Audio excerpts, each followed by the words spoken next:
Una sa lahat, nananatili ang respeto ng Kamara sa ating Korte Suprema.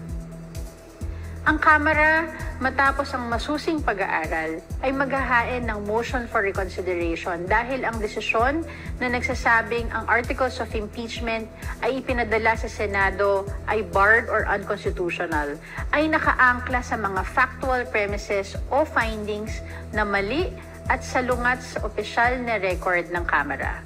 Kami lubos na nababahala sa tila bagong mga requisites na ipinataw sa nasabing desisyon. One of the central facts in the Supreme Court decision is the claim that the February 5 impeachment complaint was transmitted to the Senate without a plenary vote. This is categorically false. Mali po ito. Noong February 5, 2025, si Majority Leader Manix Delipe ay nagmungkahi na ipasa ang February complaint sa Senado. Batay sa katotohanan ito ay verified at permado nang hindi bababa sa 1/3 ng mga miyembro ng Kamara. Ang mosyong ito ay inaprubahan sa plenaryo at agad rin bumuo ang Kamara ng Panel of Public Prosecutors. Makikita po ito sa House Journal No. 36 at detalyado rin sa opisyal na record of the House of Representatives. Ang transmittal sa Senado ay hindi unilateral o ministerial. It was a clear result of plenary action. The court also claimed that the House failed to act on the first 3 impeachment complaints filed in December 2024. This too is inaccurate.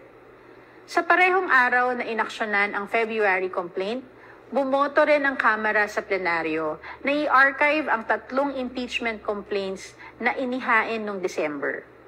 Gayunman, sinabi ng Korte na hindi raw kumilos ang Kamara sa 3 reklamo dahil nag-adjourn na ito, na para bang pinabayaan ang mga ito ng walang aksyon o konsiderasyon.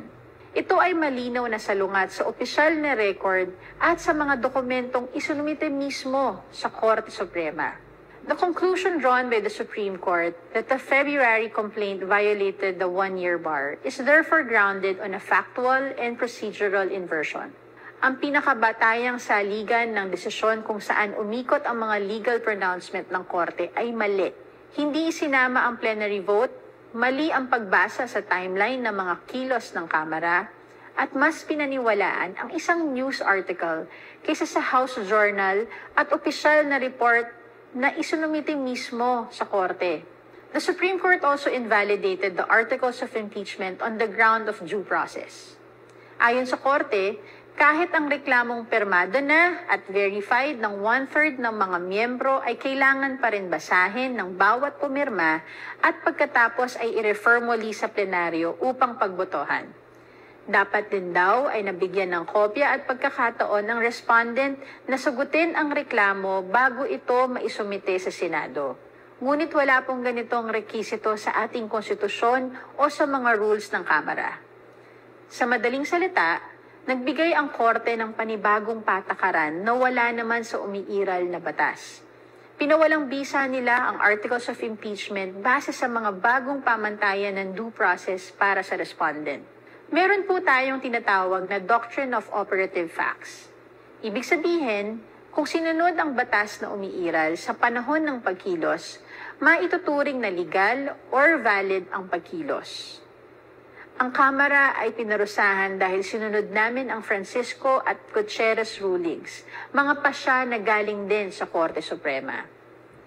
It should also be said, kung due process at opportunity to be heard ang usapan, ilang beses nang naimbitahan si Vice President Sara Duterte sa mga pagdinig ng committee upang siya ay mabigyan ng pagkakataon ipaliwanag ang kanyang panig. Ngunit nanatili siyang tikom ang bibig. We remain hopeful that once the facts are corrected, the court will arrive at a different and more just conclusion.